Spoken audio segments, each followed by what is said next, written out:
Demain, dès l'aube, à l'heure où blanchit la campagne, je partirai. Vois-tu, je sais que tu m'attends. J'irai par la forêt, j'irai par la montagne. Je ne puis demeurer loin de toi plus longtemps. Je marcherai les yeux fixés sur mes pensées, sans rien voir au dehors, sans entendre aucun bruit. Seul, inconnu, le dos courbé, les mains croisées, triste, et le jour pour moi sera comme la nuit.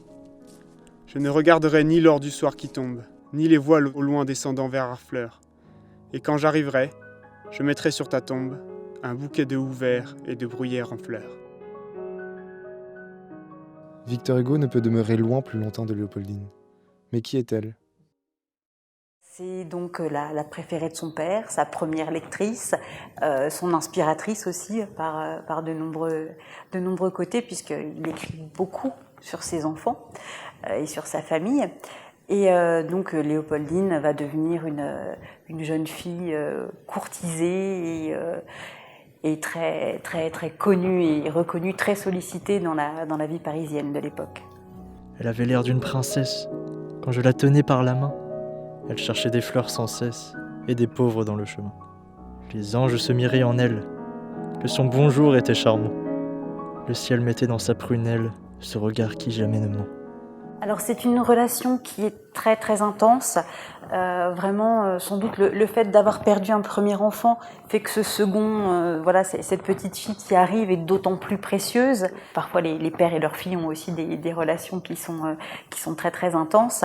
On sent dans la correspondance qu'ils échangent qu'il y a vraiment quelque chose qui tient pour Léopoldine sans doute de l'Édipe non résolu, puisque même jeune fille, elle envoie vraiment des messages d'amour à son père qui sont très touchants et très forts, et le père répond sur le même ton. Il y a notamment une lettre que je vais citer de mémoire où il dit qu'il est sur la plage et qu'il a écrit Didi, donc c'était son surnom, qu'il a écrit Didi sur le sable en pensant à sa fille et que le soir la marée l'aurait emmené. Enfin voilà, c'est de nombreuses petites attentions comme ça et qui sont souvent adressées à Léopoldine. Tout suivait son cours, mais cette maison pleine de bonheur, il y a quelques jours, vient d'être le théâtre du plus terrible malheur. Un accident, comme je disais, tragique et bête. Charles Vacry était donc un grand amateur de navigation à la voile. Le 4 septembre 1843, au matin, il projette de se rendre à Caudebec où il a des affaires à régler avec le notaire de la famille. Les trois messieurs partent, font quelques centaines de mètres et trouvent que leur bateau est trop léger, que ça tangue. Ils continuent.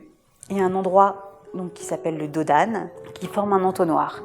C'est un endroit qui est connu des habitants pour pouvoir être dangereux, notamment par les journées venteuses, mais le sort a voulu qu'au moment précis où l'embarcation passait, il y a eu une de ces violentes rafales et le bateau a effectivement versé. Le bateau a été déséquilibré et les 4 passagers sont tombés à l'eau. Charles Vacry a fait tout ce qu'un homme brave, dévoué, amoureux pouvait faire pour sauver sa femme, puis quand il a vu qu'il ne la ramènerait pas avec lui dans la vie, il est resté avec elle dans la mort.